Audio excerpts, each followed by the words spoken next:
بارشوں سے شروع کریں، گلیشیئر سے شروع کریں، دریاؤں سے شروع کریں، زیر آب جو پانی ہے ایکوفرس اس سے شروع کریں، آپ جہاں سے بھی شروع کرنا چاہیں شروع کیجیے۔ جی تھینک یو سولنگی صاحب، بہت آپ نے اچھا مطلب ہے کہ بیک گراؤنڈ سیٹ کیا ہے، اور تھینک یو کہ آپ نے مجھے انڈیپینڈنس دی ہے کہ میں جہاں سے مرضی ہے شروع کروں۔ تو چلیں ہم پہلگام سے شروع کرتے ہیں، جس کے بعد مودی صاحب نے ایک دم اعلان کیا کہ جی ہم نے سندھ طاس معاہدہ جو ہے وہ سرد خانے میں ڈال دی ہے، اور یہ ہم پاکستان کو بظاہر طور پہ جو ان کا ایک پروپیگنڈا تھا کہ پاکستان نے کوئی حملہ کیا ان کے اوپر، یہ اس کی سزا ہے، اور ہم پاکستان میں اس کے بعد ان کے یہ بھی سٹیٹمنٹس ہیں کہ ہم پاکستان میں ایک بوند بھی پانی کی نہیں جانے دیں گے۔ اب کہتے ہیں کہ یہ جو سندھ طاس معاہدہ ہے، سب تو نہیں کہتے کیونکہ میں دنیا میں صرف پاکستان کے اور اس خطے کے ایکسپرٹ سے نہیں، میں پوری دنیا کے ایکسپرٹ سے میرا رابطہ ہے، لیکن ایک بہت بڑا سندھ طاس معاہدے کے بارے میں یہ نیریٹو بنا ہوا ہے، یا آئی ووڈ سے کہ بہام بنا ہوا ہے کہ یہ کوئی بہت ہی دنیا کا زبردست معاہدہ ہو گیا تھا، اور اس معاہدے کو جنگیں بھی ہوئیں تو یہ معاہدہ نہیں ٹوٹا۔ اور پھر کچھ لوگوں نے کہا کہ یار جنگوں میں نہیں ٹوٹا تو ایک مطلب ہے کہ پہلگام اٹیک پہ کیسے ٹوٹ گیا؟ پھر ٹوٹنے کے بعد کیا ہوا؟ کچھ بھی نہیں ہوا، بارشیں ہو رہی ہیں، نہریں چل رہی ہیں، سیلاب آ رہے ہیں، سیلاب جا رہے ہیں، نہ پانی ادھر کا ادھر آیا ہے نہ ادھر کا ادھر گیا ہے۔ تو یہ معاہدہ تھا کیا؟ اس کو بہت کم لوگ سمجھتے ہیں، اور اس کے بارے میں یہ معاہدہ کرنے کے فوراً بعد ایک خوف و ہراس کی کیفیت کا نیریٹو بنایا گیا، اور وہ نیریٹو کچھ یوں تھا کہ ڈر جاؤ، اگر اس معاہدے کو کچھ ہوا تو مر جاؤ گے۔ یعنی پاکستان کے لوگوں کو تقریباً یہ یقین دلا دیا گیا کہ اگر یہ معاہدہ نہ ہو تو جس دن یہ معاہدہ ختم ہوگا آپ کا پانی بند کر دے گا انڈیا۔ اب ظاہر ہے لوگوں نے نہ جیولوجی پڑھی ہوتی ہے نہ ہائیڈرولوجی پڑھی ہوتی ہے، وہ تو دیکھیں گے کہ بھئی اگر آپ کا کوئی بڑا لیڈر، بڑا پوزیشن والا بندہ، کوئی کسی بڑے ادارے کا چیئرمین یہ بات کر رہا ہے تو وہ ٹھیک ہی کہہ رہا ہوگا، لیکن حقیقت اس سے بالکل مختلف تھی۔ یہی پروپیگنڈا انڈیا میں بھی تھا، اور انڈیا والوں کو اچھا ادھر تھوڑا سا مختلف پروپیگنڈا تھا اس معاہدے کے بعد۔ ادھر کا پروپیگنڈا یہ تھا کہ انڈیا نے بہت فراخ دلی کے ساتھ پاکستان کو 80% پانی دے دیا ہے، اور اگر یہ 80% پانی نہ دیتے تو ہم تو بہت زیادہ پانی لے سکتے تھے، اور جس دن یہ معاہدہ ختم ہوا ہم باقی کا پانی لے سکتے ہیں۔ اب وہاں پہ یہ نیریٹو تھا، جبکہ نہ یہ نیریٹو انڈیا والا درست تھا نہ ہمارا درست تھا۔ حقیقت کیا تھی؟ حقیقت اس معاہدے کی کچھ بڑی دلچسپ بھی ہے، اور میرے خیال میں ہمارے جو ینگسٹرز ہیں، جو ہماری اس وقت کی جنریشن ہے، اس کو یہ بات پتہ ہونی چاہیے، بہت ضروری ہے۔ اس معاہدے کی جو بیک گراؤنڈ ہے، جب تک آپ کو اس کی بیک گراؤنڈ نہیں پتہ چلے گی، آپ کو نہیں پتہ چلے گا کہ یہ معاہدہ ہوا کیوں۔ اب اس میں پہلے میں آپ کو موٹی موٹی 3-4 چیزیں بتاتا ہوں۔ دیکھیں معاہدے کی اس وقت ضرورت پڑتی ہے جب مثلا پانی کے معاہدے کی میں بات کرتا ہوں کہ جب ریسورس کم ہو اور یوز زیادہ ہو، ایک کہے کہ میں نے زیادہ لینا ہے، دوسرا کہے نہیں میں نے زیادہ لینا ہے۔ اس معاہدے کی ابتدا اس ٹائم پہ ہوئی، یہ جھگڑا پاکستان کا اور انڈیا کا اس وقت شروع ہوا، نہ پاکستان کو واٹر کی شارٹیج تھی نہ انڈیا کو پاکستان کی شارٹیج، تو بغیر شارٹیج کے معاہدے کی باتیں شروع ہو گئیں۔ دوسری چیز کہ جب بھی آپ ایک معاہدہ کرتے ہیں، معاہدے کی ضرورت اس وقت پیش آتی ہے جب آپ کی پوزیشن جو ہے وہ ڈیفرنٹ ہوتی ہے۔ آپ کہتے ہیں نہیں ایسے ہوگا، آپ کہتے ہیں نہیں ایسے ہوگا، اور اس کے بعد میں نیگوشیشنز ہوتی ہیں، کچھ آپ چھوڑتے ہیں کچھ وہ چھوڑتے ہیں، درمیان میں آ کے کہیں آپ مل جاتے ہیں، اور اس میں دونوں طرف گیو اینڈ ٹیک ہوتا ہے، تو پھر آپ کی وہ ٹریٹی بنتی ہے یا معاہدہ بنتا ہے۔ تو اس معاہدے کا یہ ہے کہ 1953 میں ہندوستان اور پاکستان نے اپنی اپنی پوزیشن جو تھی، انیشل پوزیشن، وہ ورلڈ بینک اپنے آفیسز آفر کر رہا تھا، سالس کا کردار ادا کر رہا تھا، تو دونوں نے اپنی اپنی پوزیشن رکھی کہ جی میں کیا چاہتا ہوں اور میں کیا چاہتا ہوں، دونوں نے اپنا اپنا بتایا۔ انڈیا نے کہا کہ یہ جو 3 مشرقی دریا ہیں راوی راوی بیاس اور ستلج، ہم یہ مکمل طور پہ ان کا پانی لینا چاہتے ہیں، اور جو مغربی دریائیں چناب، جہلم اور سندھ، اس کا ہم 7% پانی لینا چاہتے ہیں۔ باقی چھوٹی موٹی اور بھی چیزیں، لیکن موٹا موٹا یہ تھا۔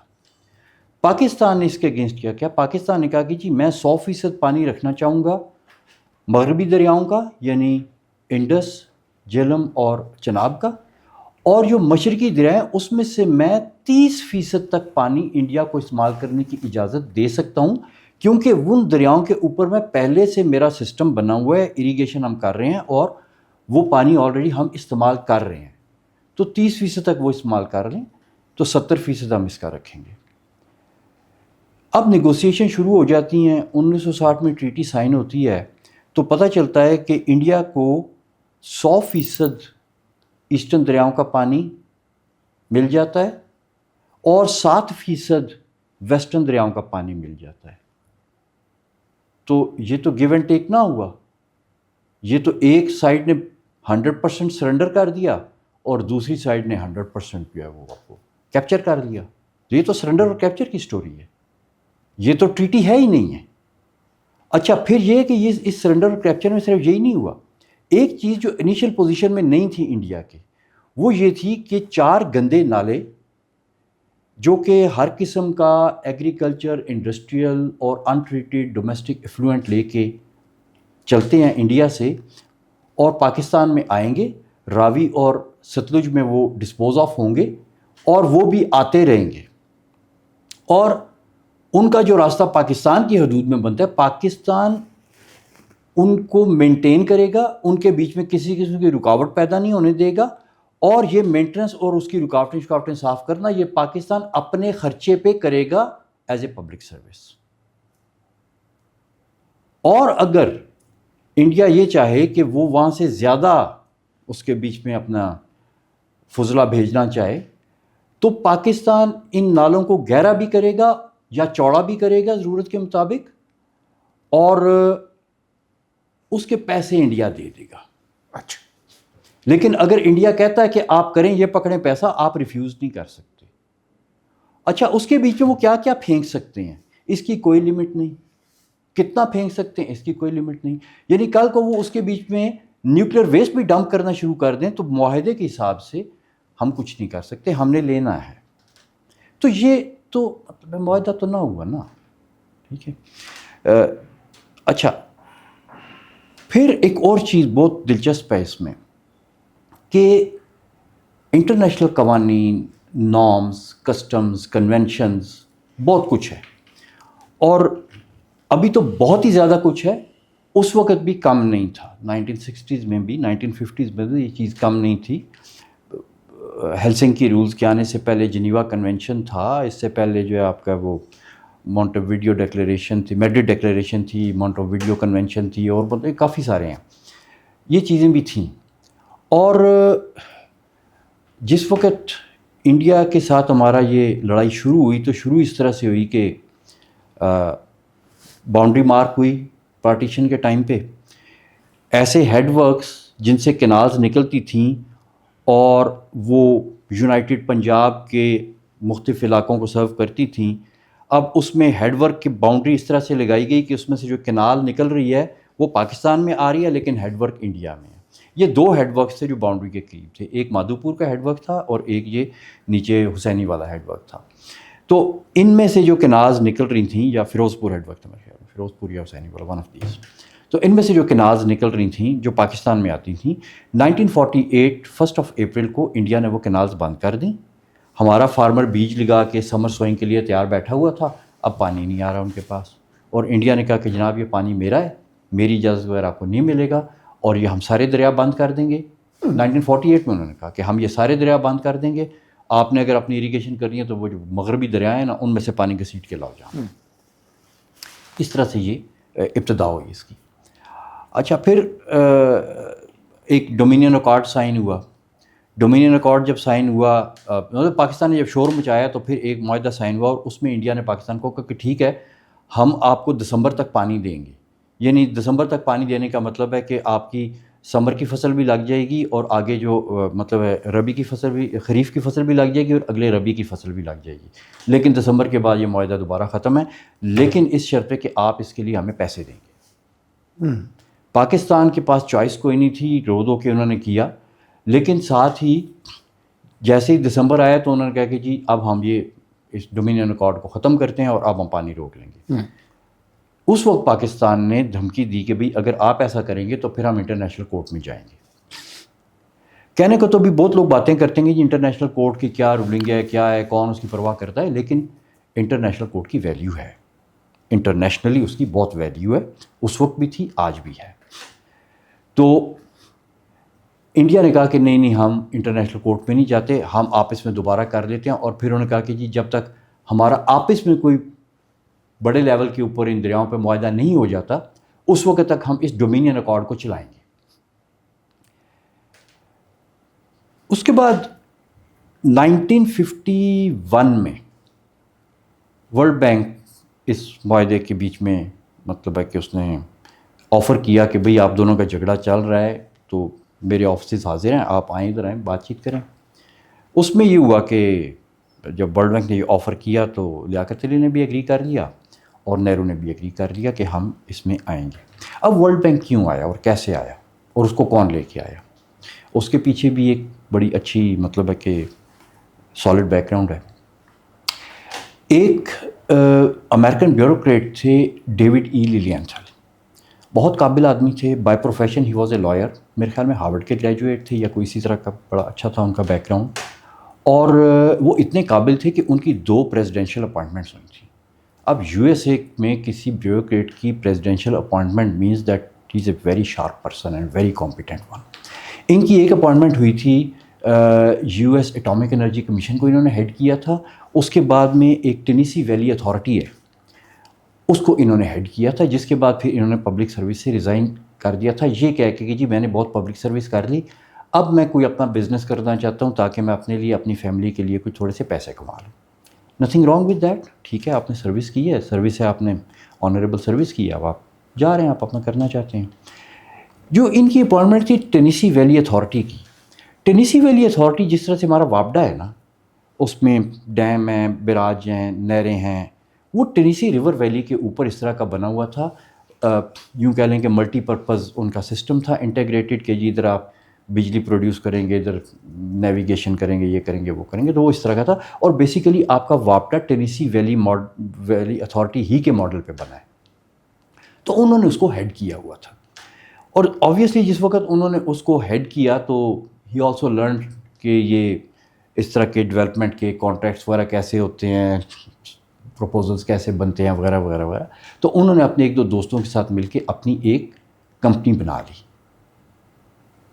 نوکری چھوڑنے کے بعد، اور وہ کمپنی جو تھی وہ کیونکہ ان کے لنکس تھے اور یہ کافی مطلب ہے کہ انٹرنیشنلی جانے پہچانے لوگ تھے، تو انہوں نے بہت سے ملکوں کے بیچ میں اس کی کمپنی تھی، میرے خیال D&R کر کے نام تھا اس کی کمپنی کا، تو انہوں نے کام شروع کر دیے مختلف ممالک میں، اور موسٹلی تھرڈ ورلڈ کنٹریز میں یہ واٹر سیکٹر کے پروجیکٹس اور ڈیولپمنٹ کے پروجیکٹس یہ لوگ لیتے تھے۔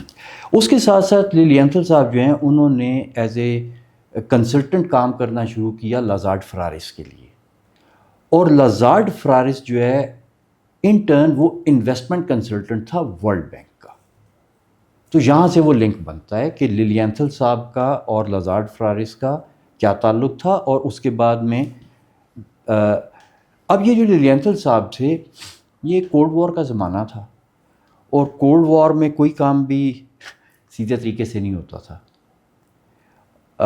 ہر چیز کی کوئی کور سٹوری ہوتی تھی، اور اس پہ ایک وہ پاکستان کے کسی ڈرامے کا بڑا مشہور ڈائلاگ ہے کہ ہر بات کے پیچھے کوئی بات ہوتی ہے اور وہی اصل بات ہوتی ہے، تو وہ کہانی چل رہی تھی کولڈ وار کے بارے میں۔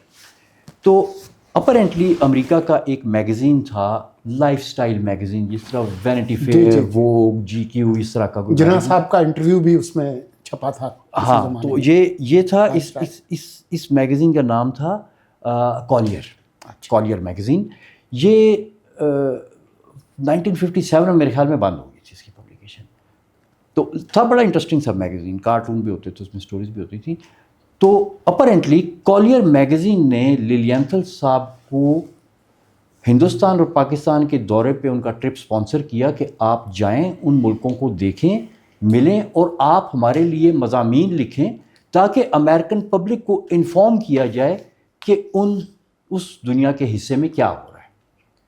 تو اپرنٹلی لینتھل صاحب کولیر میگزین کے لیے آئے، نہرو صاحب سے ملے، لیاقت علی سے ملے، اور اس کے بعد میں آگے پیچھے انہوں نے باقی بھی علاقوں میں چلتے پھرتے رہے، اور پھر انہوں نے 2 مضامین لکھے کولیر میگزین کے لیے۔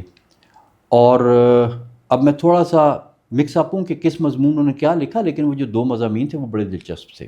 اور کچھ لوگ یہ کہتے ہیں کہ کسی بھی لائف سٹائل میگزین میں لکھے ہوئے مضمون نے ہسٹوریکل امپیکٹ جو کریٹ کیا ہے وہ ان 2 مضامین کا ہے میکسیمم، یعنی اس سے ہسٹری بدل گئی۔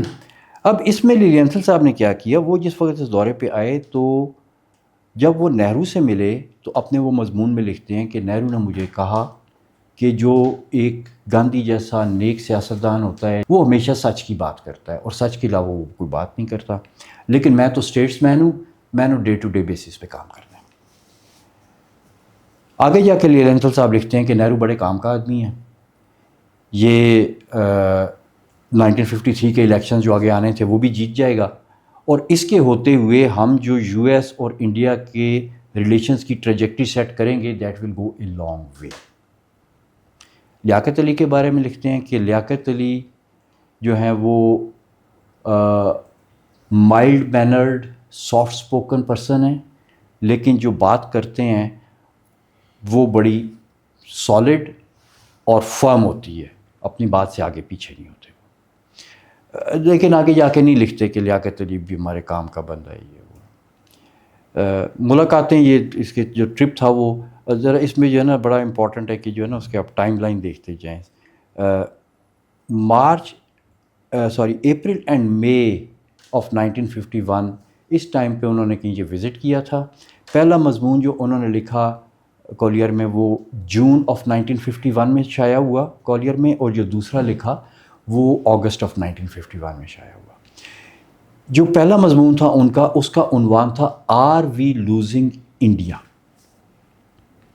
اور اس کا لب لباب یہ تھا کہ ورلڈ وار کے بعد چائنا آزاد ہوا اور چائنا نے اوپنلی کمیونسٹ بلاک کو جوائن کر لیا، اور اگر انڈیا بھی کمیونسٹ بلاک میں چلا جاتا ہے تو یہ ایشیا کے 2 بڑے بڑے ملک ہیں، اگر یہ بھی چلا گیا تو ایشیا ہمارے ہاتھ سے نکل جائے گا۔ اور انہوں نے سجیسٹ کیا کہ انڈیا کو ڈرفٹ نہیں ہونے دینا ہم نے کمیونسٹ سائڈ کے اوپر۔ یہ اس مضمون کا لب لباب تھا۔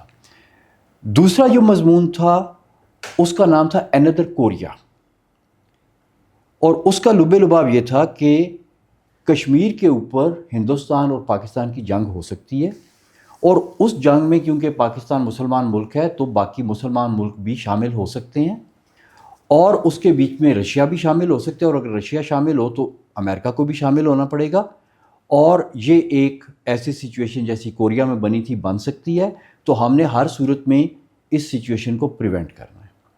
بیچ میں انہوں نے کشمیر کا بھی ذکر کیا۔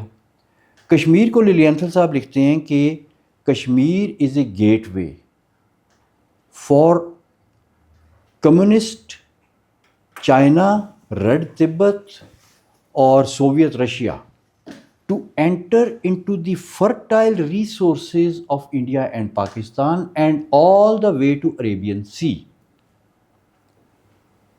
پھر وہ پلیبیسائٹ کے بارے میں لکھتے ہیں۔ پلیبیسائٹ کے بارے میں انہوں نے لفظ استعمال کیا، نارملی آپ ہیڈ کاؤنٹ کہتے ہیں یا کاؤنٹنگ ہیڈز کہتے ہیں، انہوں نے کہا کاؤنٹنگ نوزز، ریڈیکیول کیا ہے، ان کے مضمون میں یہ لفظ لکھا ہوا ہے، کاؤنٹنگ نوزز ان کشمیر لکھتے ہیں، counting noses in Kashmir will not solve any problem.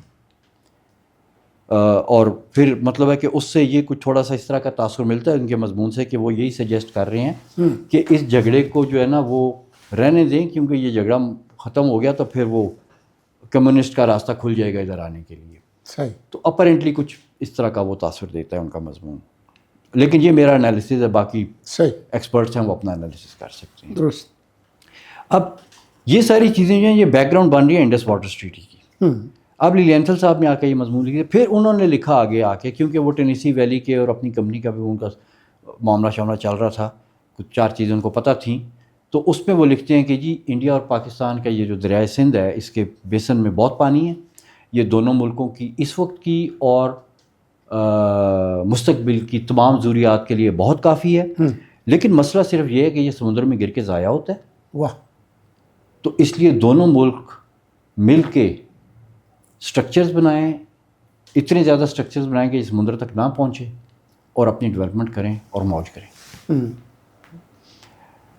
پھر لیلینتھل صاحب کا اب اگست کے اینڈ پہ وہ ایک لیٹر لکھتے ہیں مسٹر یوجین بلیک کو، جو کہ اس وقت ورلڈ بینک کے پریزیڈنٹ تھے، اور ان کو لیٹر لکھتے ہیں کہ یہ میرے 2 مضمون ہیں، ان میں نے سجیسٹ کیا ہے کہ یہ دونوں ملک کس طرح سے اپنا معاملہ جو ہے وہ آگے چلائیں، اور اس میں بینک کے لیے بزنس اپرچونیٹیز ہیں۔ واہ، آپ دیکھیں وہ لازارڈ فرارس کے کنسلٹنٹ ہیں، لازارڈ فرارس ورلڈ بینک کا انویسٹمنٹ کنسلٹنٹ ہے، اور وہ اپنے مضمون لکھ کے بتا رہے ہیں۔ بیچ میں انہوں نے مضمون میں جو اپنی سجیشن دی، انہوں نے یہ بھی لکھا کہ جی یہ جو معاملہ ہے پانی کا جو ہے، انہوں نے کہا کہ یہ معاملہ نہ پولیٹیکل ہے نہ ریلیجیس ہے، یہ ایک ٹیکنیکل ایشو ہے اور ایک فائنینشیل ایشو ہے، اس لیے باقی کسی کو بیچ میں آنے کی ضرورت نہیں، فائنینشیل مینیجرز آئیں، انجینئرز آئیں، بیٹھیں اور فیصلہ کریں۔ یعنی یہ اس اسپرٹ کے بالکل خلاف تھا کہ آپ نے جب بھی کوئی پروجیکٹ کرنا ہے تو آپ تمام سٹیک ہولڈرز کو بلاتے ہیں۔ انہوں نے کہا تمام سٹیک ہولڈرز کو نکال دو، صرف فائنینس والے اور انجینئرز بیٹھیں اور وہ فیصلہ کریں، اور پیچھے انہوں نے فارمولہ یہ دے دیا کہ سمندر میں پانی جانے سے روکنا ہے۔ واہ، تو یہ لیلینتھل صاحب کے وہ مضامین تھے۔ یوجین بلیک کو جس وقت وہ اس نے بھیجا، اپنے دونوں مضمون بھی بھیجے، اور اس نے کہا کہ آپ انڈیا اور پاکستان کے جو پرائم منسٹرز ہیں ان کو خط لکھو۔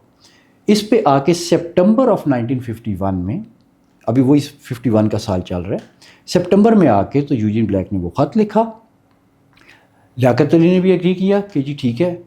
اچھا، اس خط میں کوئی فارمولہ نہیں تھا کہ جی آپ آئیں گے تو کن ٹرمز اینڈ کنڈیشنز پہ بات ہوگی، کیا ڈوز اینڈ ڈونٹس ہوں گے، کیا پروٹوکول ہوگا، صرف انہوں نے کہا کہ جی میں اپنے آفس سے آفر کر رہا ہوں۔ جی جی، اس کے بعد میں جب دونوں ملکوں نے ایگری کر لیا تو اکتوبر میں لیاقت علی واز اسیسینیٹڈ، اور soon after assassination of Liaquat Ali Khan with in 3 weeks of that probably world bank کا دوسرا لیٹر آ گیا کہ جی آپ لوگوں نے ایگری کر لیے، لیکن اب اس میں آنے کی شرائط یہ ہیں کہ کوئی ملک اپنے جو ہسٹوریکل یوز ہے اس کی بات نہیں کرے گا، کوئی ملک جو ہے وہ جو بھی بات ہوگی وہ صرف فیوچر کی ہوگی، اور پرانے یوز کا کوئی اپنا حق نہیں جتائے گا۔ اب یہ جو شرائط تھیں یہ شروع میں نہیں آئیں، یہ لیاقت علی کے بعد آئیں، اور اس کے اوپر لیلینتھل صاحب کے مضمون کو اگر میں اس سے ریلیٹ کروں تو لیلینتھل صاحب بنیادی طور پہ تو لائر تھے۔ انہوں نے یہ بات لکھی اس وقت کہ پاکستان کا جو کیس ہے انڈیا کے خلاف وہ بہت مضبوط ہے، اور پاکستان اگر انٹرنیشنل کورٹ میں جاتا ہے تو پاکستان اپنا کیس جیت جائے گا۔ لیکن پھر انہوں نے آگے جا کے لکھا کہ اگر پاکستان کیس جیت گیا تو جنگ ہو جائے گی، اور جنگ میں اندر کوریا بن سکتا ہے، تو اس لیے ہم نے ہر صورت میں جنگ کو پریونٹ کرنا ہے اور پاکستان کو عدالت میں نہیں جانے دینا۔ مطلب انہوں نے ڈائریکٹلی تو نہیں لکھا کہ نہیں جانے دینا، لیکن ان کے مضمون میں انہوں نے یہی سجیسٹ کیا کہ اگر پاکستان گیا تو پاکستان کیس جیت جائے گا، کیس جیتا تو جنگ ہو جائے گی اور جنگ نہیں ہونی چاہیے۔ ٹھیک، یہ بات انہوں نے کر دی۔ اب آگے جا کے کیا ہوا کہ ابھی کچھ لوگ کہتے ہیں جی انٹرنیشنل لاز نہیں تھے، یہ نہیں تھا، وہ نہیں تھا۔ اگر انٹرنیشنل لاز اس وقت نہیں تھے، قوانین نہیں تھے، تو پاکستان نے کس چیز پہ کیس جیتنا تھا، اور لیلینتھل صاحب کو کیا فکر تھی؟ تو یہ اس مضمون کا جو 1951 میں لکھا گیا یہ اس چیز کی عکاسی کرتا ہے کہ جی اس وقت کافی کچھ تھا۔ جی اب جب یہ شرائط آئیں تو اس میں اگر آپ دیکھیں جو پاکستان کا کیس کیوں مضبوط تھا، اب تھوڑا سا انٹرنیشنل واٹر لا اور کنونشنز پہ آئیں نا، تو اس میں 2 چیزیں ہیں جو کہ بہت سٹرونگ سمجھی جاتی ہیں۔ ایک ہے کہ اگر آپ کا ایک پرائر یوز ہے، یعنی آپ پہلے سے پانی استعمال کر رہے ہیں اور آپ کورٹ میں جا کے ثابت کر سکتے ہیں کہ میں پہلے سے یہ پانی استعمال کر رہا تھا، تو اپر رائپیرین جو اوپر ہے دریا کے، وہ اگر کوئی پانی استعمال کرنا چاہتا ہے تو وہ کر سکتا ہے، لیکن اس کے پانی کے اس استعمال سے جو میں پہلے سے کام کر رہا ہوں اس میں خلل اندازی نہیں ہونی چاہیے۔ اور یہ سب سے زیادہ سٹرونگ پوائنٹ ہے ہمارا۔ اور اگر آپ ٹریٹی میں کی نیگوسیشنز میں انٹر ہونے کی شرائط دیکھیں تو یہ ہمارا جو سب سے اسٹرانگ لیگل پوائنٹ تھا، ہمیں کہا جا رہا ہے کہ آپ اس سے دستبردار ہوں تو پھر آپ ٹیبل پہ آ کے بیٹھ سکتے ہیں، نہیں تو نہیں. یہ پہلا ٹریپ تھا کہ آپ کو لانے کے لیے انہوں نے یہ شرط لگا دی کہ جی آپ اپنا وہ کیس نہیں کریں گے. دوسری ایک چیز ہوتی ہے، اس کو پرائر اپروپریشن کہتے ہیں. پرائر اپروپریشن کا مطلب ہے کہ اگر کوئی پہلے سے آپ نے منصوبہ بنا رکھا ہے، آپ نے اس کا پانی نہیں لیا، تو اگر اپر رائپیرین کو منصوبہ بنانا ہے اور وہ آپ کے اس بنائے ہوئے منصوبے میں خلل اندازی کرتا ہے، تو کیونکہ اب یہ نہیں بنا، تو اس کے لیے دونوں آپس میں فیصلہ کریں گے کہ جی کیا کرنا ہے. کیا میں 100% اپنے اس منصوبے کو رکھتا ہوں اور پھر اس کو کچھ کرنے کی اجازت دیتا ہوں، یا میں اس میں کوئی تھوڑی رد و بدل کر کے اس کو اجازت دے دیتا ہوں. تو اس میں نیگوسیشن اور وہ ساری چیزیں ہوتی ہیں. تو جو فیوچر کی تھی بات، اس میں یہ جو دریا تھے اس کے بیچ میں فیوچر کا منصوبے وہ برٹش کے زمانے سے کنسیو ہوئے تھے. مثلاً گدو بیراج، کوٹری بیراج، پھر یہ جو آپ کا جنا بیراج ہے، اس وقت اس کا نام میرے خیال میں کالا باغ بیراج تھا، یہ بیراج بن گیا ہوا تھا، اس کے آگے نہریں بننی تھیں. تو یہ کچھ اس طرح کے منصوبے تھے جو کہ، اور میرے خیال میں کوئی چھوٹا موٹا منصوبہ اس طرح کا جو وہ انڈین پنجاب والی سائڈ پہ بھی تھا، تو وہ فیوچر کے تھے.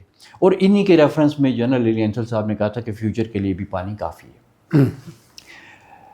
اچھا، جس وقت یہ ساری باتیں ہو گئیں تو ہم لوگ اس کے نیگوسیشنز کے بیچ میں آ گئے اور نیگوسیشن شروع ہو گئیں. اور شروع میں مطلب ہے کہ کوئی ہیڈ وے نہیں نکلا، اور پھر ورلڈ بینک کے کہنے پہ دونوں ملکوں نے اپنی انیشیل پوزیشنز رکھی. جی. اب جب انڈیا نے کہا کہ جی مجھے یہ ایسٹرن ریورز 100% چاہیے، ہاں. تو ایسٹ پنجاب میں جگہ ہی نہیں تھی جہاں پہ 100% پانی استعمال ہو سکے. اور اس کے اوپر جس وقت بات ہوئی تو انڈیا نے سٹانس یہ لیا کہ جی مجھے اس لیے یہ 3 کے 3 دریا چاہیے کیونکہ میں نے فیوچر میں راجستھان کے بیچ میں اریگیشن کرنی ہے. اب وہ جو راجستھان میں اریگیشن تھی وہ ان کا بہانہ تھا ٹو جسٹیفائی کہ ان کو 100% ایسٹرن ریورز کیوں چاہیے. صحیح. اس کے اوپر بیورو آف ریکلیمیشن تھا یو ایس اے کا، اس نے کہا کہ جی آپ راجستھان میں جو اریگیشن کرنے جا رہے ہیں وہ کوئی بہت اچھا آئیڈیا نہیں ہے، ٹیکنیکلی ساؤنڈ آئیڈیا نہیں ہے. اس پہ بیورو آف ریکلیمیشن ان کو سجیسٹ کیا کہ آپ اس اتنے بڑے واٹر ڈائیورژن کو اور اس خطے کو جہاں پہ کینال سے اریگیشن نہیں ہو سکتی، اس کے بجائے جہاں پہ آپ کی اریگیشن ہو رہی ہے آپ وہاں پہ زیادہ انویسٹ کریں، وہاں پہ آپ کھاد، ماڈرن اریگیشن اور اس طرح کی چیزیں، اچھا بیج، اچھی کھاد اور ماڈرن اریگیشن آپ لے کے آئیں، تو اس سے آپ کی وہاں پہ پروڈکشن زیادہ ہوگی بجائے کہ آپ نئے ایریاز کو انڈر اریگیشن لے کے آئیں. ٹھیک. تو یہ تو ان 3 دریاؤں کا بہانہ تھا جس کے اوپر بیورو نے لکھ دیا کہ جی آپ یہ کام کریں گے تو یہ مناسب نہیں ہے.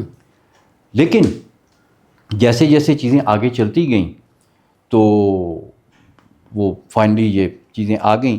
ایک 1954 میں یہ جو دونوں ملکوں نے جب اپنے اپنے موقف رکھے تو رکھنے کے بعد جو نیکسٹ راؤنڈز آف ڈسکشن ہوئے 2-3 ہوئے تو ان میں کوئی ہیڈ وے نہیں نکلا. اور پھر وہ ورلڈ بینک میں جنرل ویلر ہوتا تھا، فارمر کور آف انجینئرز کا آفیسر تھا، تو وہ ورلڈ بینک میں تھا. اس نے پھر کہا کہ جی یہ دونوں ملک جو ہیں یہ ٹس سے مس نہیں ہو رہے اپنی پوزیشن سے، کہتے ہیں ان کو سائڈ پہ کرو، میں فارمولہ دیتا ہوں. اس نے ایسے کر کے لائن ڈرا کی باؤنڈری کے اوپر، اور اس نے کہا کہ باؤنڈری سے ادھر جو کچھ بھی ہے وہ انڈیا ڈیولپ کرے، ادھر جو کچھ بھی ہے وہ پاکستان ڈیولپ کرے. اچھا، اب اس کا مطلب کیا تھا؟ انیشیل پوزیشنز کے ساتھ یہ کیسے چیز ریلیٹ ہوتی تھی؟ اس کا مطلب یہ بنتا تھا کہ انڈیا کے پاس 100% ایسٹرن ریورز چلے گئے اور پاکستان کے پاس 100% ویسٹرن ریورز آ گئے.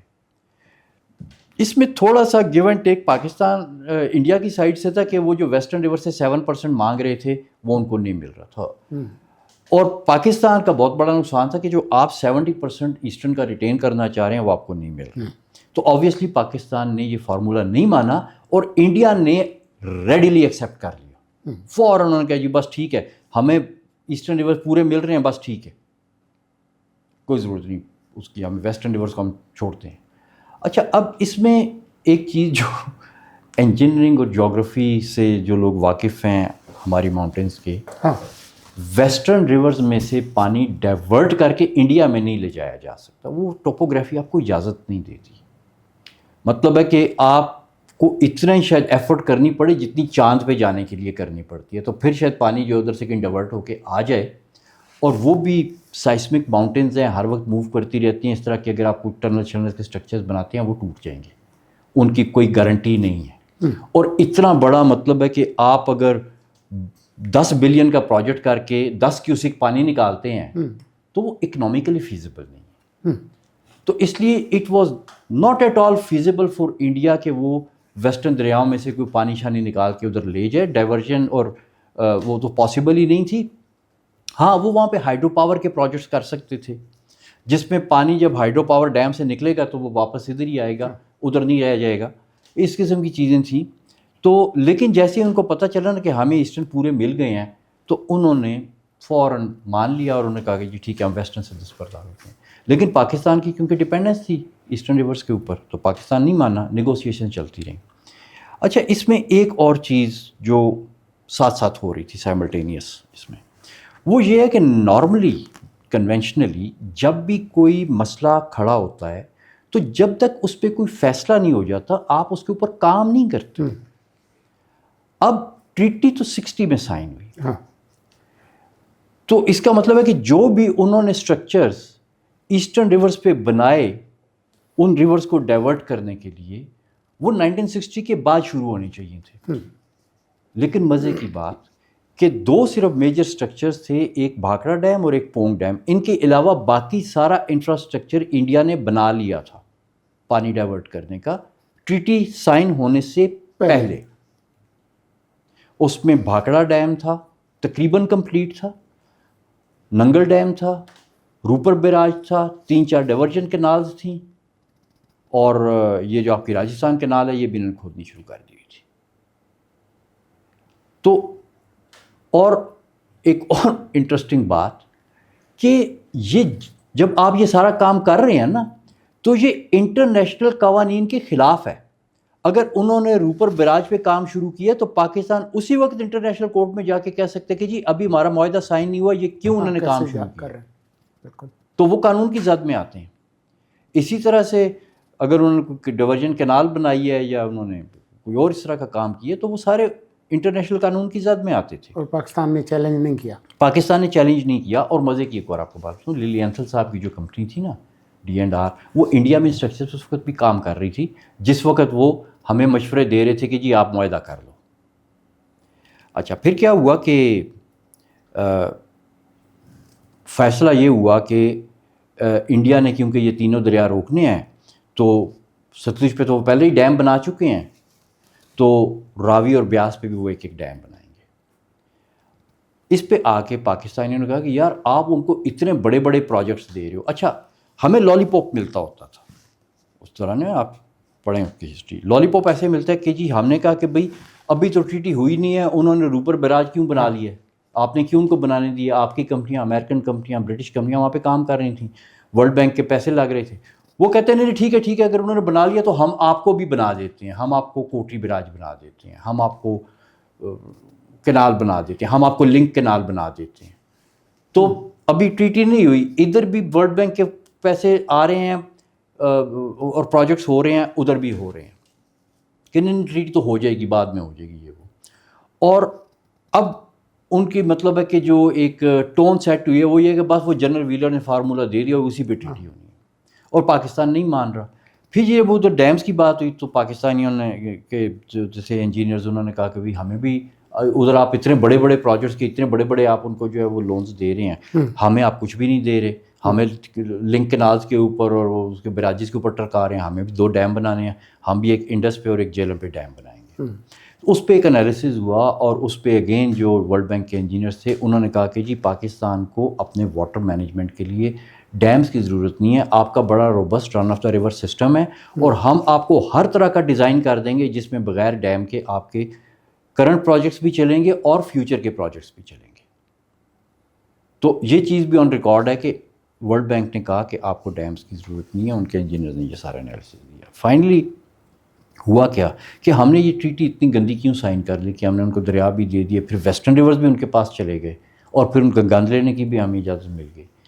اب جس وقت یہ بات آئی تو اس پہ بحث شروع ہو گئی, اور اس کے بعد میں کسی ڈاکیومنٹ میں یہ بھی میری نظر سے گزرا تھا کہ وہ کہتے ہیں جی finally World Bank engineer said کہ جی ہمیں پاکستانی انجینئر نے کنونس کر دیا کہ ادھر ڈیمز کی ضرورت ہے. بیسیکلی تو ورلڈ بینک نے بزنس کرنا تھا, ان کو بھی پیسہ ملتا تھا ڈیم بنانے میں, ان کی کمپنیوں کو ٹھیکے ملتے تھے. تو انہوں نے کہا ٹھیک ہے ہم آپ کو بھی 2 ڈیم بنا دیتے ہیں, لیکن کیونکہ ابھی تک جو کچھ ہوا تھا وہ انٹرنیشنل قوانین کے خلاف تھا. پاکستان کا ٹھیک ہے ابھی تک انٹرنیشنل کورٹ میں نہیں گیا تھا, لیکن وہ آپشن ختم نہیں ہوئی تھی. پاکستان کسی وقت بھی کہہ سکتا تھا کہ ٹھیک ہے I am getting out of these negotiations and I am going to the court. تو اس میں اب صرف انڈیا ہی نہیں بلکہ وہ تمام فائنینسرز اور ڈیولپرز بھی اس کی زد میں آتے تھے جنہوں نے وہ پروجیکٹس ابھی تک کیے تھے. صحیح. تو اب اس میں مطلب ہے کہ سچویشن بڑی گمبھیر ہوتی جا رہی تھی کہ پاکستان کیونکہ سائن نہیں کر رہا تھا جنرل ویلر کے فارمولے پہ, تو انہوں نے کہا کہ یار یہ ان سے کسی طرح سے سائن کراؤ, نہیں تو یہ کل کو ہمارے گلے پڑ سکتے ہیں. صحیح. لہٰذا جیسے یہ ڈیمز کی بات ہوئی, انہوں نے کہا جی ٹھیک ہے ہم آپ کو ڈیمز کے لیے قرضہ دیتے ہیں, لیکن اس قرضے کی شرط یہ ہے کہ آپ یہ معاہدہ سائن کریں, اور یہ سائن کر کے ہم ٹی ٹی کے بیچ میں اس کا جو ہے نا انیکسچر لگائیں گے. صحیح. تو اس پہ آ کے جب انڈیا ریئلائزڈ کہ بھئی اب پاکستان ڈیم کے لیے قرضے لینا چاہتا ہے, اور اب یہ اس چیز پہ جو ہے وہ آ گئے ہیں کہ یہ ٹی ٹی سائن کریں گے, تو انہوں نے کہا جی پہلے تو آپ کو کوئی ڈیم شیم نہیں مل رہے تھے, تو ہم نے کہا تھا کہ ہم ویسٹرن ریورس نہیں لے رہے, اب تو آپ کو ویسٹرن ریورس پہ ڈیم مل رہے ہیں, اب ہم اس میں سے اپنا 7% واپس لیں گے جو ہم نے 1954 میں فورفٹ کیا تھا. لوگوں نے ایوب خان کو سمجھایا کہ یار یہ نہ کرو, یہ بعد میں جا کے میں بہت مصیبت ڈلے گی. اس نے کہا کہ نہیں میں نے تو یہ کرنا ہے. پھر ایک ایسی چیز جو شروع میں انہوں نے نہیں کہی تھی, یہ گندے نالے پھینکنے والی, انہوں نے وہ بھی ڈلوا دی ٹی ٹی میں. انہوں نے کہا کہ جی یہ بھی لکھو. اور پھر بہت لوگوں نے سمجھایا کہ یار دیکھو جو ڈیم ہمیں مل رہا ہے وہ تو ٹیمپریری ہے. سائنس بہت ایڈوانس تھی ڈیمز کی اس وقت بھی, ان کو پتہ تھا کہ یہ سلٹ اپ ہو جائیں گے. انہوں نے کہا کہ یہ تو ٹیمپریری ہیں, لیکن جو آپ دریا دے رہے ہیں وہ پرماننٹ ہے. اچھا پھر جتنا پانی آپ کا ڈیم میں سٹور ہو رہا ہے اس سے زیادہ آپ وہ 7% میں انڈیا کو دے رہے ہیں. وہ ساری چیزیں ہو گئیں, اور وہ مطلب آپ نے جو ان 2 ڈیمز کی خاطر آپ نے اس وقت یہ ٹی ٹی سائن کر دی. اچھا پھر جس وقت یہ ٹی ٹی سائن ہوئی تو this was not signed as an international treaty. اچھا. ورلڈ بینک نے اپنے آپ کو اور ان کانٹریکٹرز کو ایک کور دینا تھا, لیگل کور دینا تھا کہ جی یہ جو کچھ بھی ہم نے کیا ہے 1954 سے آنورڈ ابھی تک یہ ایگریڈ ہے, پاکستان اس پہ ایگریڈ ہے, اور تاکہ وہ کل کو کورٹ شورٹ پہ نہ پاکستان جائے. تو انہوں نے کہا کہ جی ٹھیک ہے یہ آپ نے معاہدہ سائن کر دیا, and this was to go as an annexure in the funding agreement جو کہ ورلڈ بینک اور پاکستان کا ہو رہا تھا, and India had nothing to do with it. اور وہ انیکسچر لگ گیا ٹریٹی میں. This was an agreement, an annexure in the treaty, not the other way around. Treaty کا انیکسچر ہے.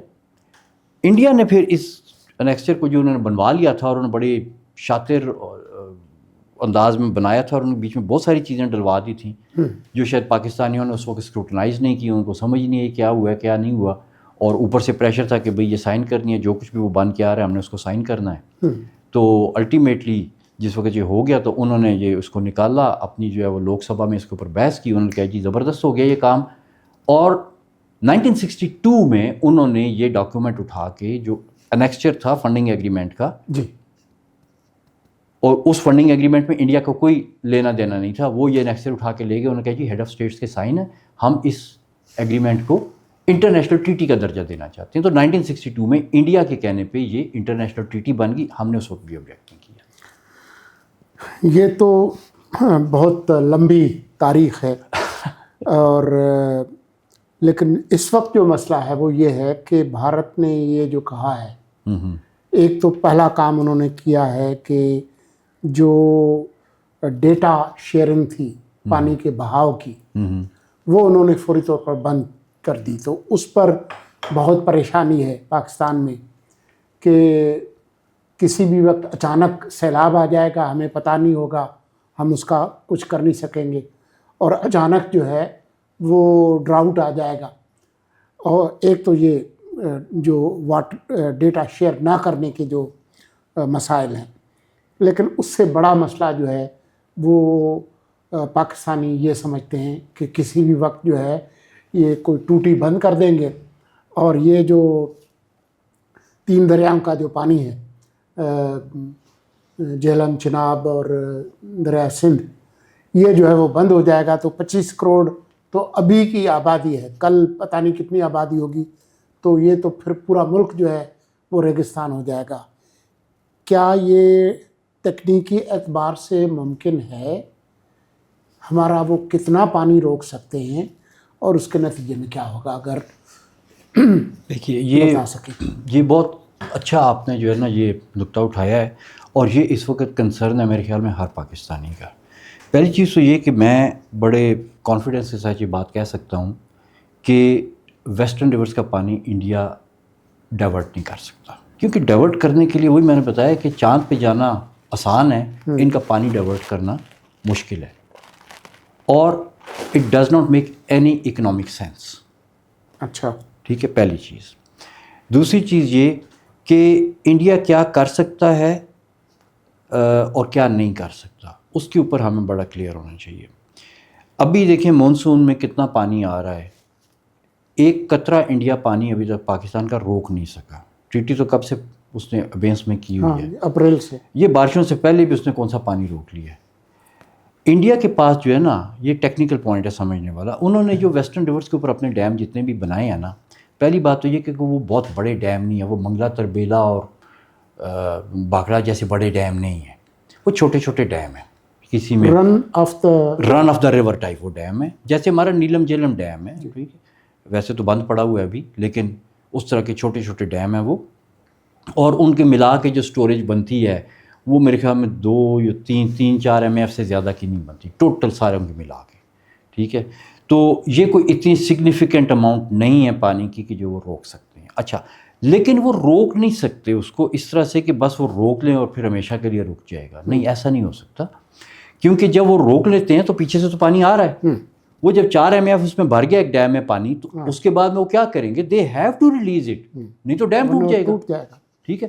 وہ جب ریلیز کریں گے تو اس نے ہمارے پاس ہی آنا ہے، ادھر نہیں جا سکتا، وہ میں نے آپ کو بتایا بہت مشکل ہے، ایون اس کا ابھی تو ہے ہی نہیں کوئی انفراسٹرکچر، اور اگر وہ بنانے کی کوشش بھی کریں تو وہ next to impossible, if not engineering point of view economically impossible ہے، تو وہ تو ہو نہیں سکتا۔ اب جب جیسے ہی وہ پانی چھوڑیں گے تو وہ آپ کے پاس ہی آنا ہے۔ اچھا، دوسرا یہ کیونکہ وہ سارے ہائیڈرو الیکٹرک ڈیمز ہیں، اگر آپ نے پانی روک لیا، آپ کہتے ہیں جی اب کیونکہ دریاؤں میں پانی کی سطح کم ہو گئی، مثلا سردیوں میں دریاؤں میں پانی کم ہوتا ہے، تو اس وقت جو تھوڑا سا پانی آ رہا ہوتا ہے اس کی بڑی ویلیو ہوتی ہے، وہ کہتے ہیں کہ جی تھوڑے سے میں سے ہم تھوڑا سا اور کم کر دیں گے، اس سے ان کو تکلیف ہوگی، اور یہ بات مودی صاحب نے کی بھی ہے کہ ہمیں پتہ ہے، یہ ابھی مودی صاحب کی میں آپ کو بات بتا رہا ہوں، انہوں نے کہا جی ہمیں پتہ ہے کہ ہم 3-4% سے زیادہ پانی نہیں ان کا روک سکتے، لیکن کیونکہ پاکستان واٹر سٹریسڈ ہے تو اگر ہم 3-4 بھی روکیں گے تو ان کو تکلیف ہوگی اور ہمیں خوشی ہوگی، وہ صرف اپنی خوشی کے لیے کر رہے ہیں۔ یہ ویسے بائی دا وے اس پہ میں بعد میں آتا ہوں کہ یہ بڑی ایک اسٹوپڈ سی اسٹیٹمنٹ ہے، اسٹیٹمنٹس کو نہیں، اسٹیٹمنٹ ایسی اسٹیٹمنٹ نہیں دینی چاہیے۔ اینی وے، اب وہ جو تھوڑا سا 5% پانی وہ آپ کا ڈسرپٹ کرتے ہیں، اس میں کیا ہے کہ جب وہ پانی روکیں گے تو جب پانی رکے گا تو بجلی کیسے بنے گی، وہ تو چلتے ہوئے پانی سے بنتی ہے، تو وہ اپنا نقصان کیے بغیر آپ کو وہ تھوڑی سی تکلیف دے کے بہت زیادہ خوشی محسوس نہیں کر سکتے۔ ان کے لوگ جو اس بجلی کے اوپر ڈپینڈنٹ ہے وہ جوتیاں ماریں گے ان کو کہ یار یہ کیا کر رہے ہو، ہماری بجلی کیوں بند کر دی ہے، پاکستان کو صرف تھوڑی سی تکلیف دے کے اپنی بہت زیادہ خوشی کے لیے۔ تو یہ ایک چیز ہو گئی۔ اچھا، مونسون کا تو لوگوں نے دیکھ لیا، کچھ بھی نہیں کر سکتے۔ Data sharing. اچھا، اب ڈیٹا شیئرنگ پہ آ جائیں۔ ڈیٹا شیئرنگ کسی زمانے میں جو ریورائن اور یہ اس طرح کا ہائیڈرولوجیکل ڈیٹا ہوتا تھا نا، اس کو کلیکٹ کرنے کے لیے آپ کو گراؤنڈ پہ جانا پڑتا تھا، آپ کے ویئرز ہوتے تھے، آپ کے وہ انسٹرومنٹس ہوتے تھے، رسیاں ڈالتے تھے، میٹر لگاتے تھے، دیکھیں ہوں گے کنالز کے اوپر بھی لگے ہوئے ہیں وہ سٹلنگ ویلز ہوتے تھے، ٹھیک ہے، اس سے وہ ریٹنگ کروز ہوتی تھی، سارا کچھ کرتے تھے، اور وہ بتاتے تھے کہ جی وہ کتنا جو ہے نا وہ اس کے بیچ میں سے پانی فلو کر رہا ہے۔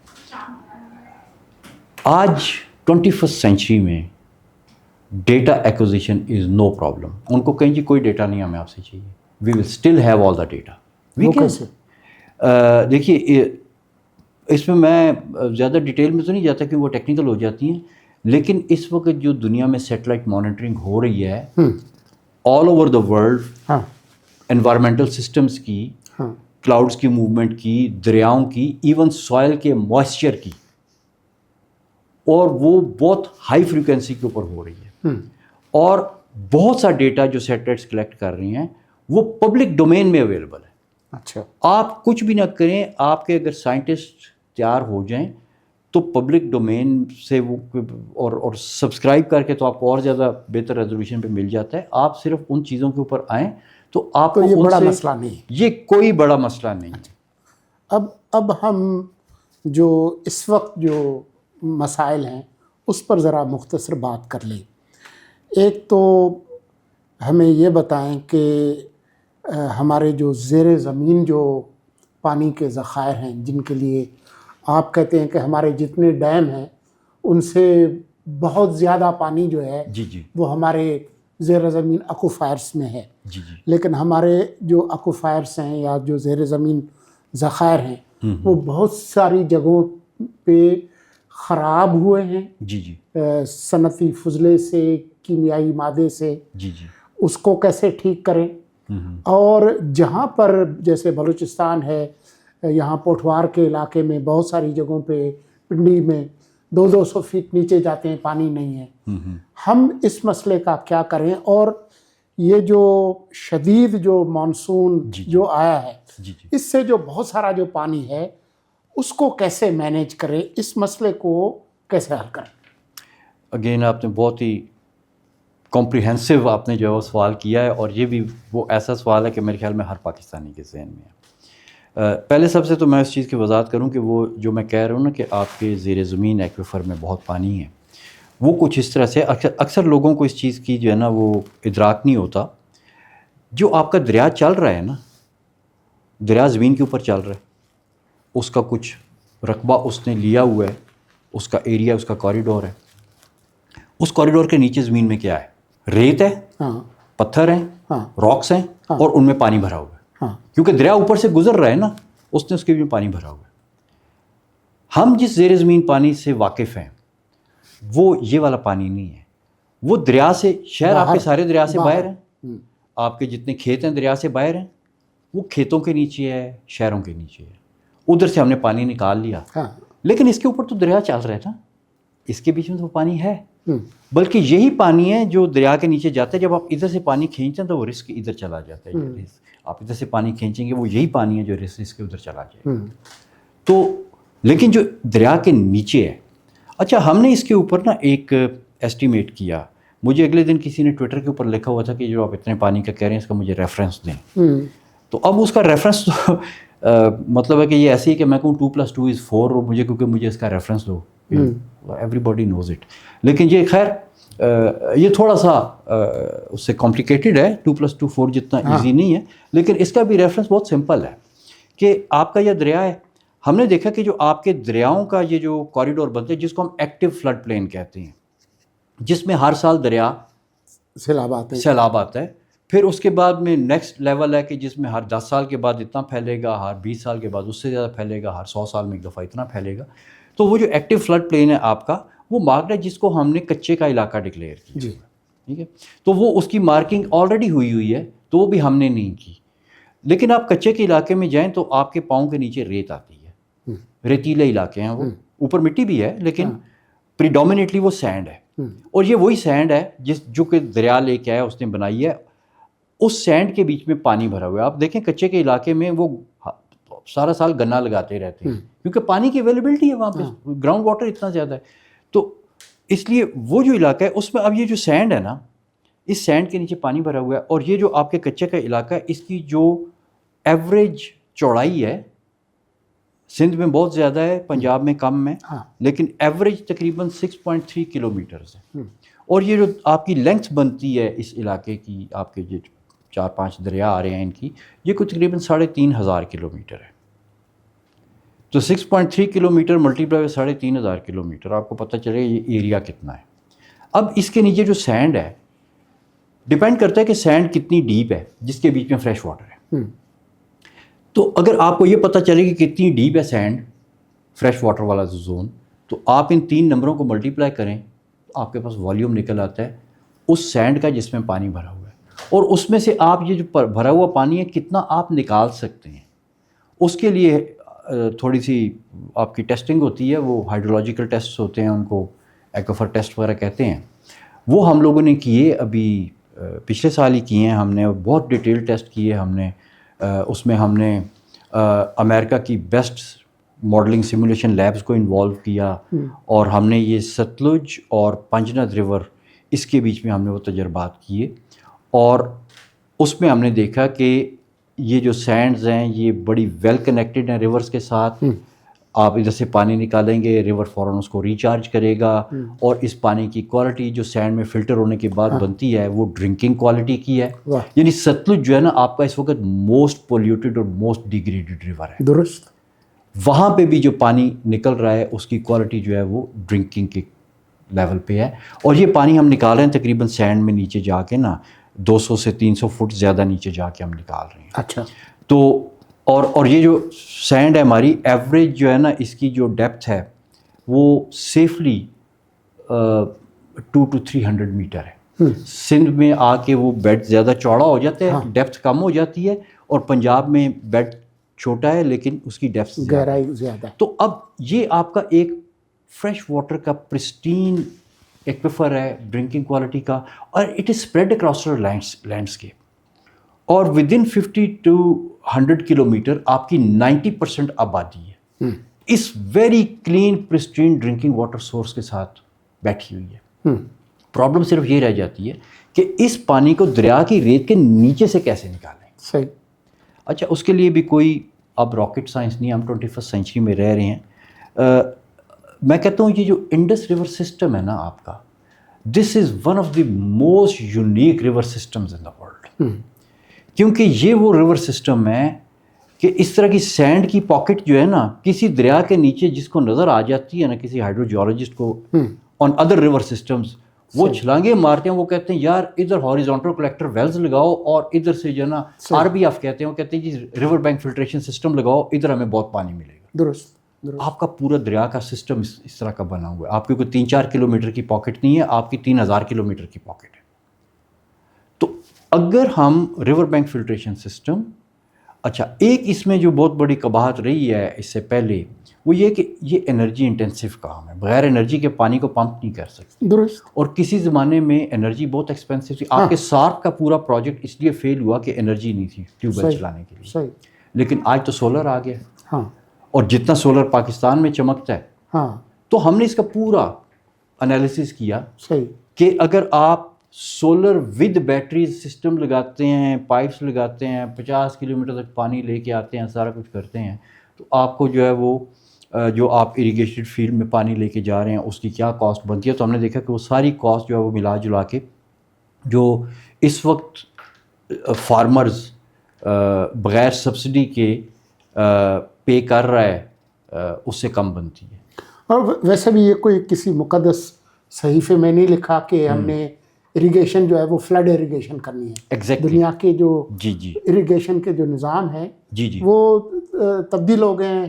دیکھیے ہم نے بھی اس کو نا بتدریج تبدیل کرنا ہے. آپ دیکھیں اصل میں پرابلم کیا ہوتی ہے کہ جب میں نے ایک نئی چیز کو نہ استعمال کیا ہے، نہ دیکھا ہے، نہ مجھے اس کا پتہ ہے، تو میرے ذہن میں نہیں آ سکتا کہ وہ کیا ہوگا. کیسے استعمال کریں گے. اب یہ ٹچ اسکرین والا فون ہے، جس نے ایک دفعہ استعمال کر دیا وہ دوبارہ بٹنوں پہ نہیں جاتا کیونکہ اس نے دیکھ لیا. لیکن جب یہ نہیں تھا تو نو body was missing it.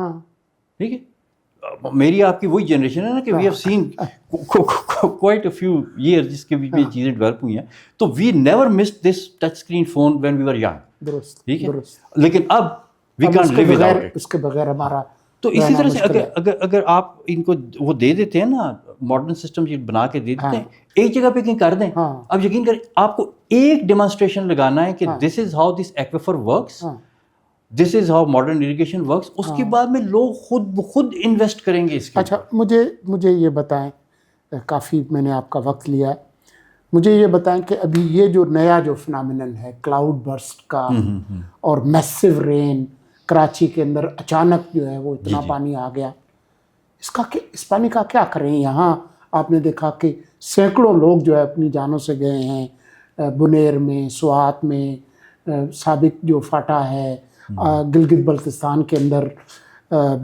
Azad Kashmir میں، انڈیا میں بھی ہو رہا ہے. جی بالکل ایسے. تو اب جو گلوبل وارمنگ ہے وہ ہمارے بس میں تو نہیں ہے اس کو ریورس کرنا. ہم نے نہ پیدا کی ہے جو جن بڑے ملکوں نے کی ہے وہ ایک الگ معاملہ ہے، جی لیکن فوری طور پر جو فیصلہ ساز ہیں، پلانرز ہیں، ہم کیا کریں کہ یہ جو اچانک جو اتنی تباہی آ جاتی ہے اس کے بچاؤ کے لیے کیا کریں؟ اپنے لوگوں کو، اپنے گھروں کو، اپنے فصلوں کو کیسے بچائیں؟ دیکھیے، یہ اگین بہت آپ کا دلچسپ اور کمپریہنسو آپ کا جو ہے وہ سوال ہے.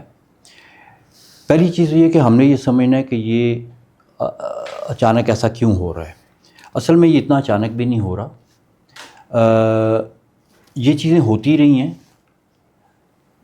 1929 میں بھی ایسے سیلاب آئے تھے، 92 میں بھی آئے تھے، 74 میں بھی آئے تھے، 56 میں بھی آئے تھے. تو یہ چیزیں جو ہیں یہ کوئی نئی نہیں ہیں. ہاں، نیا ہم اس کو کلائمیٹ چینج کے اعتبار سے ہم صرف اس لیے اتنا سا کہہ سکتے ہیں کہ شاید اگر اس طرح کا بڑا فلڈ پہلے ہر 20 سال کے بعد آتا تو شاید ہر 2-3 سال کے بعد آئے گا. ہم نے 22 میں دیکھا اور اس کے بعد میں ہم ابھی 25 میں دیکھ رہے ہیں. 22 سے پیچھے ہم نے 2010 میں دیکھا، اس سے پیچھے 92 میں دیکھا، اس سے پیچھے 74 میں. لیکن آپ اس سے اتفاق کریں گے کہ اب جو بارشیں ہیں وہ زیادہ شدید ہیں جی اور زیادہ پانی لے کر آتی ہیں. جی دیکھیے، ڈیفینیٹلی زیادہ پانی ہے اور زیادہ شدت ہے، اور دوسرے نمبر پہ زیادہ ویزیبلٹی ہے تھینکس ٹو موبائل فون. جو بھی ایونٹ ہوتے ہیں ہمیں دیکھنے کے لیے مل جاتا ہے. پہلے یہ ہے کہ وہ جنگل میں مور ناچا کس نے دیکھا والی بات تھی، تو اب جو مور ناچتا ہے ہمیں اس کی ویڈیو مل جاتی ہے. ایک تو یہ وجہ ہے کہ جس کی وجہ سے ہمیں بہت زیادہ لگ رہا ہے، شاید 5 to 10% زیادہ ہے، لیکن ہمیں لگ رہا ہے کہ 50 to 80% زیادہ ہے. وہ ویزیبلٹی کا مسئلہ ہے. اور اچھا، اس میں ایک جو بہت امپورٹنٹ چیز سمجھنے والی ہے مونسون کے اعتبار سے، یہ جو آپ کا مونسون کا سسٹم ہے نا، یہ ٹیکنیکلی ڈپینڈ کرتا ہے پیسیفک اوشن کا ایک فینومینا ہے جس کو اینسو کہتے ہیں، ایل نینیو سدرن آسیلیشن. موٹا موٹا اس فینومینا کا مطلب ہے کہ جب پیسیفک اوشن کا ٹیمپریچر کم ہوتا ہے ایوریج ٹیمپریچر سے، تو آپ کا جو مونسون کا سسٹم ہے وہ اسٹرانگ ہو جاتا ہے، ایشین مونسون کا. اور جب پیسیفک کا ٹیمپریچر زیادہ ہوتا ہے ایوریج سے، تو آپ کا مونسون کا سسٹم ویک ہو جاتا ہے اور نارتھ امریکہ کی طرف یہ اسٹرانگ ہو جاتا ہے. یہ الٹا چلتا ہے. یعنی اب جب ہمارے پاس زیادہ بارشیں ہو رہی ہیں تو نارتھ امریکہ میں ڈراؤٹ کنڈیشنز بنیں گی، اور جب وہاں پہ بہت زیادہ بارشیں ہو رہی ہیں تو ہماری ادھر ڈراؤٹ کنڈیشنز بنیں گی.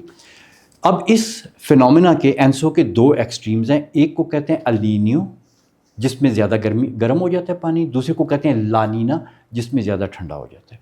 یہ سائیکل ہے، النینیو اور لانینا کا سائیکل ایسے کر کے چلتا ہے. اس سائیکل کی کوئی فکس فریکوینسی نہیں ہے، نہ اس کا کوئی فکس ایمپلیٹیوڈ ہے.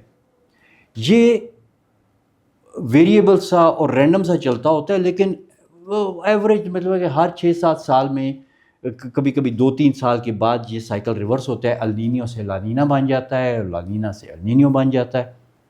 تو یہ چلتا رہتا ہے. جو پچھلے 3-4 سال گزرے، 21, 22, 23, 24 تک، یہ النینیو کا سائیکل چل رہا تھا جس میں ہمارا مونسون ویک ہوتا ہے. اب اس سال کے آغاز سے لانینیا کی طرف کام شروع ہوا، اور ابھی تقریباً لانینیا سیٹ ہو رہا ہے، اور اس لیے ہم اسٹرانگر مونسون دیکھ رہے ہیں. تو یہ جس طرح سے آپ کہتے ہیں وہ ارتھ بریتھ کرتی ہے نا، کہ ایک ہی سائیکل ہے، کبھی وہ اس طرف جا رہا ہے، کبھی اس طرف جا رہا ہے. تو اس کا امپیکٹ کلائمیٹ چینج ڈیفینیٹلی اس میں انوالوڈ ہے. لیکن ابھی جو ہم شدت دیکھ رہے ہیں اس کی میرے خیال میں 80% تک جو وجہ ہے وہ اینسو ہے، جس میں ہم لانینیا کے سائیکل میں انٹر ہوئے ہیں. اور پریڈکشن یہ کہ اگلے سال بھی ہم لانینیا ہی کے سائیکل میں ہوں گے، کیونکہ یہ سائیکل کئی دفعہ 2-3 سال تک چلتا ہے. تو ابھی یہ اگلے 2 سال کا تو ابھی پریڈکٹ کر رہے ہیں ماڈل، ہو سکتا ہے 2 سے زیادہ بھی چلے، لیکن اگلے سال بھی پریڈکشن یہ ہے کہ اسٹرانگر مونسون ہی ہوگا، اور اس کے بعد پھر ویک ہو جائے گا. جیسے ہی لانینیا سے وہ نکل کے تو النینیو میں جائے گا تو پھر ویک ہو جائے گا. تو پھر ہمیں دوبارہ پریشانی ہوگی کہ یار یہ کیا ہوا، ہم تو سمجھ رہے تھے کہ بارشیں ہمیشہ زیادہ ہو کریں گے پھر کم ہو جائیں گی. مجھے یہ بتائیں کہ یہ جو لارج باڈی ہے واٹر کی، پانی کی، جی جس سے کہ ہماری تباہی ہوئی ہے، ہم اس پانی کو اپنے ایکویفرز کو ریچارج کرنے کے لیے استعمال کر سکتے ہیں؟ جی بالکل کر سکتے ہیں. کیسے کریں؟ اچھا، اس میں اب 2 ہمارے پاس اپروچز ہیں اس کو کرنے کی. ایک اپروچ تو یہ ہے کہ آپ نے ریور کوریڈور کو دیکھنا ہے.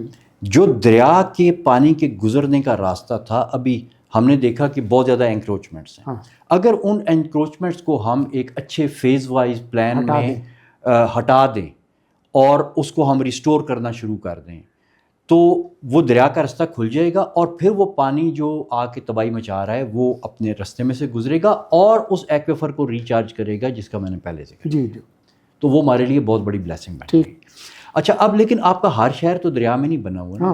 اب وہاں پہ جو پانی آ رہا ہے اس کے بھی ڈرینیج نیٹ ورک بنا ہوتا ہے. اس پہ ایک بہت زبردست سویٹ آف ٹولز ہے جس کو مختلف جگہوں پہ اس کے مختلف نام ہیں. مثلا آسٹریلیا میں اس کو کہتے ہیں واٹر سینسٹیو اربن ڈیزائن. یہ انٹیگریٹڈ واٹر ریسورس مینجمنٹ کا ایک سب ٹول ہے جس میں آپ بہت ساری انٹرونشنز کرتے ہیں. انٹرونشنز چھوٹی چھوٹی ہوتی ہیں لیکن وہ ایک انٹیگریٹڈ پلان کے تحت کی جاتی ہیں کسی بھی واٹر شیڈ کے بیچ میں.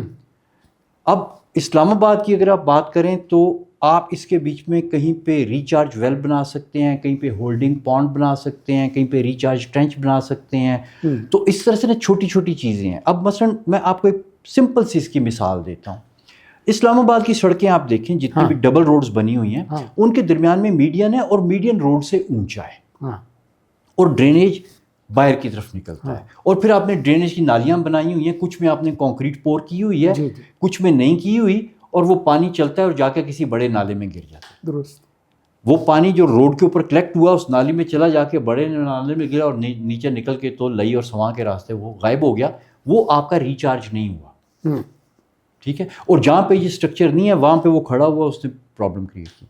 اب اس کا ایک واٹر سینسٹیو اربن ڈیزائن اس کا کیا حل دیتا ہے؟ وہ کہتے ہیں کہ جی جو آپ کی روڈ ہے نا، اسپیشلی اگر آپ نے نئی بنانی ہے، ٹھیک ہے، تو آپ اس کا جو میڈین ہے اس کو اوپر رکھنے کے بجائے نیچے رکھیں اور پانی جو ہے وہ ایسے ٹرن کر کے اس میڈین کے بیچ میں آئے، اور اس میڈین کے بیچ میں آپ بناتے ہیں اس طرح سے کر کے ایک ڈیپ ٹرنچ بناتے ہیں اور اس کو آپ نیچے زیر زمین پانی کے ساتھ کنیکشن دے دیتے ہیں. اس میں آپ بجری بھر دیتے ہیں. بجری بھرنے کے بعد آپ اس کے اوپر ریت شیڈ ڈالتے ہیں، اس کے اوپر مٹی ڈالتے ہیں، آپ کی ویجیٹیشن لگ جاتی ہے، گھاس لگ جاتی ہے. تو دیکھنے میں ایسا لگتا ہے کہ سڑک کے درمیان میں تھوڑی سی ڈپریشن ہے، ڈپریشن کے بیچ میں لینڈسکیپنگ ہوئی ہے، پھول پودے درخت لگے ہوئے ہیں، لکس ویری بیوٹیفل. لیکن وہ جو پھول پودے لگے ہوئے ہیں وہ بھی بڑے ڈیزائن کر کے لگائے جاتے ہیں. ان کے بیچ میں سے پانی گزرتا ہے نا تو وہ فلٹر ہوتا ہے. اچھا. اور فلٹر ہو کے پھر وہ گراؤنڈ کے بیچ میں ایبزارب ہو جاتا ہے. تو اس سے آپ کا ایکویفر ریچارج ہوتا ہے. تو آپ ایک بنے ہوئے شہر میں بھی یہ سسٹم لگا سکتے ہیں اور ایک ایسا شہر جو آپ نے نیا بنانا ہے یا کوئی ڈیولپمنٹ آپ نے کرنی ہے اس میں بھی لگا سکتے ہیں. تو یہ جو اس وقت آپ کے پاس ماڈرن ٹولز ہیں نا، میرے خیال میں one of the things the government must mandate for all new developments کہ وہ جتنی بھی ہیں ان کے بیچ میں واٹر سینسٹیو اربن ڈیزائن جو کہ ایک انٹیگریٹڈ وے میں. اچھا، اب یہ تو میں نے آپ کو ایک آئسولیٹڈ بتایا نا، لیکن اس چیز کو آپ پورے واٹر شیڈ کے اوپر دیکھتے ہیں کہ جی آپ نے کدھر ٹرینچ بنانی ہے، کدھر ویل بنانا ہے، کدھر پونڈ بنانا ہے، کدھر کیا کرنا ہے، کدھر کیا کرنا ہے. وہ پورا پلان ہوتا ہے، اس کے بیچ میں انڈیویجول ایلیمنٹس پھر آپ ڈال دیتے. تو اگر آپ یہ چیز مینڈیٹ کر دیں اپنے بلڈنگ بائی لاز میں، ڈیولپمنٹ بائی لاز میں، تو اس سے ہماری بہت بچت ہوگی اور یہ جتنے بھی پھر اس طرح کے شاورز آئیں گے وہ ہمیں فائدہ دیں گے، نقصان نہیں. بہت پہلے آپ نے بتایا تھا کہ ہم کراچی کے پانی کا مسئلہ حل کر سکتے ہیں. جی جی. آپ دیکھیں کہ بہت بڑی آبادی ہے جی کراچی کی، جی، اس کو ہم حل کر سکتے ہیں. اور آپ نے امریکہ کی ایک مثال دی تھی میرے خیال میں ٹیکسس کی یا کولراڈو جی کی، جی، میں نے کہ جی آپ بیچ میں سے ایک کنال نکال سکتے ہیں. جی جی. تو پانی ہے نہیں تو کنال کراچی سے نکالیں گے. یہ مجھے دیکھیں کراچی میں جو ہے پانی وہ جو جا رہا ہے وہ آپ کے دریائے سندھ سے جا رہا ہے. دریائے سندھ کراچی سے بہت زیادہ دور نہیں ہے. ہم نے بات کی ہے اس ایکویفر کی جو کہ ہمیشہ آپ کے پاس موجود ہے. وہ کراچی تک وہ مطلب ہے کہ وہ آتا ہے وہ ایکویفر، اس میں وہ پانی ہے. دریائے سندھ کے بیچ میں بھی چلتا وہ پانی ہے. کراچی کینال بھی آپ کے ادھر جاتی ہے. آپ کا K4 K3 K2 یہ سارے پروجیکٹس بھی آپ کے ہیں. تو یہ سارے سرفیس واٹر کے پروجیکٹس ہیں. اس کے ساتھ آپ گراؤنڈ واٹر کے پروجیکٹس کریں. اور وہ جو کینال کی میں نے بات کی تھی وہ بیسیکلی سان انطونیو ریور کا وہ ماڈل ہے. اس میں انہوں نے بہت چالاکی کی انہوں نے کیا کیا کہ یہ اچھا وہ پانی کی ایک برساتی گزرگاہ تھی. اچھا. اس برساتی گزرگاہ کو انہوں نے اس طرح سے کیا کہ انہوں نے ان کا پیچھے ایک ایڈورڈز ایکویفر ہے, وہاں سے وہ پانی پمپ کرتے ہیں. انہوں نے فارمرز کی ایلوکیشنز تھی, فارمر سے انہوں نے وہ پانی خرید لیا سٹی کونسل نے. وہاں سے وہ 10 MGD 10 million gallon per day کے حساب سے وہ پانی پمپ کرتے ہیں اور اس دریا میں پھینک دیتے ہیں. بیسیکلی نیچرل تھا یہ, اس کے بیچ میں وہ پانی پھینک دیتے ہیں. اب جو وہاں پہ ٹورسٹ جاتے ہیں اس کو نہیں پتا کہ یہ برساتی نالہ تھا, اس میں پرماننٹلی پانی ہوتا ہے. وہ پانی اس کے بیچ میں چل رہا ہے. ارد گرد انہوں نے جو ہے نا بڑی خوبصورت ڈیولپمنٹس کر دی ہیں, ریسٹورینٹس بنا دیے ہیں, واٹر فرنٹ اور یہ وہ اس طرح کر کے بنا دیے, اور اس کے بیچ میں کشتیاں بھی چلتی ہیں, اریگیشن بھی ہوتی ہے. وہ پانی شہر کے بیچ میں سے گزرتا ہے اور اس کے زیر زمین کو ایبزارب کرتا رہتا ہے. وہی پانی لوگ اپنا کنواں نکال کے نکالتے ہیں اور وہ پانی چل رہا ہے.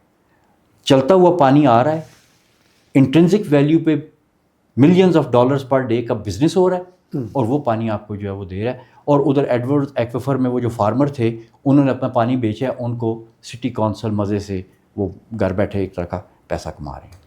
آپ کے پاس بھی ایکویفر ہے, آپ کے دریا سندھ کا ایکویفر ہے جو سندھ کے بیڈ کے نیچے ہے. کچھ سرفیس واٹر سے آپ اس کو کریں, اس طرح کی کینالز سروے کرنا ہوگا, دیکھنا ہوگا. پھر کراچی کا جو ہے شہر, اس کے نیچے سینڈ سٹون اور لائم سٹون کا ایکویفر ہے.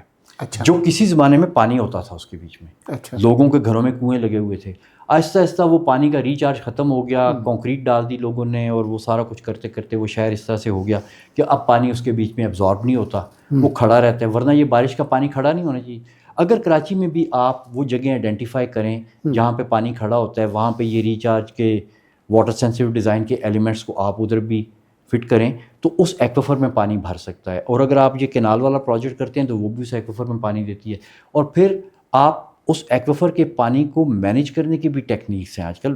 بائی دا وے وہ ٹیکنیکس مہنگی نہیں ہیں, they are not very expensive. اس میں آپ نے صرف اس کے لیولز کو مینٹین کرنا ہوتا ہے, اور آپ نے اس ایکویفر کا ایک سنک بنانا ہوتا ہے. اور اگر آپ ایکویفر کا سنک جو ہے وہ بیچ سائڈ پہ بناتے ہیں تو وہاں سے پانی جب آپ کے وہ ایکویفر میں پانی اس لیول تک آ گیا نہیں جس پہ آپ نے پلان کیا ہے, تو وہ اگر آپ کا آتا رہے گا اور وہ آپ اس کا سنک نہیں بنائیں گے تو کیا ہوگا کہ وہ بلڈنگس کی بنیادوں میں آ کے تو وہ واٹر لاگنگ سیلنٹی کے پرابلمس کریٹ کرے گا. تو اس کو کنٹرول کرنے کا طریقہ ہے وہ آپ کا پانی اس لیول پہ آ کے رک گیا, یہاں سے آپ کا وہ سسٹم ہوتا ہے جو اس پانی کو پھر بیچ سائڈ کے اوپر جو ہے نا وہ رس کا نکلتا ہے. اور اس کے بعد میں اگر آپ نے سنا کلفٹن اربن فارسٹ جو کہ کلفٹن کی بیچ کے اوپر بنا ہے, آپ کے جتنے بیچ ہیں آپ کو وہ فریش واٹر وہاں سے ملنا شروع کرتا ہے, اور پھر وہاں پہ آپ اس طرح کے اربن فارسٹ کو ریپلیکیٹ کریں. ابھی تو وہ جو کلفٹن اربن فارسٹ ہے وہ بڑی مشکل سے چل رہا ہے سیوریج کے پانی کے اوپر. اچھا. لیکن آپ کا یہی جو چیز ہے یہ الٹیمیٹلی اس کو بھی اچھا, اس سے آپ کے فارسٹ بیچز کے اوپر آپ کے forest with in the city plantation اتنی ہو جائے گی کہ آپ کو ہیٹ ویو کا بھی مسئلہ سالو ہوگا.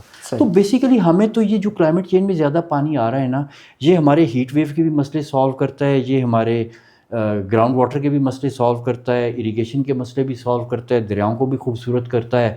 اور ہمارے لیے تو یہ بہت بڑی بلیسنگ ہے انلیس وی انڈرسٹینڈ اٹ. ہم نے اس کو انڈرسٹینڈ کرنا ہے.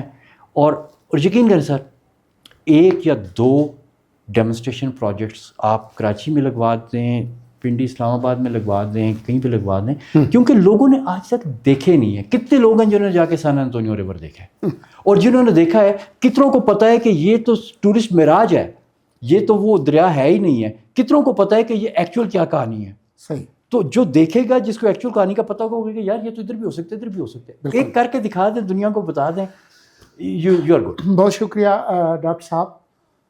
اگلی بار جب آپ سے گفتگو ہوگی تو یہ جو پگھلتے ہوئے گلیشیئرس ہیں وہ کس طرح سے ہماری اس خطے پر اس کے اثرات ہوں گے, ہم کیا کر سکتے ہیں ان کو پگھلنے سے روکنے کے لیے, اور بھی بہت سارے ماحولیات سے متعلق معاملات ہیں. لیکن آج آپ نے وقت نکالا, آپ کا بہت بہت شکریہ. اور اسی کے ساتھ ہم آج کی اس نشست کو ختم کرتے ہیں, لیکن ڈاکٹر صاحب سے گفتگو کا یہ سلسلہ جاری رہے گا. خدا حافظ.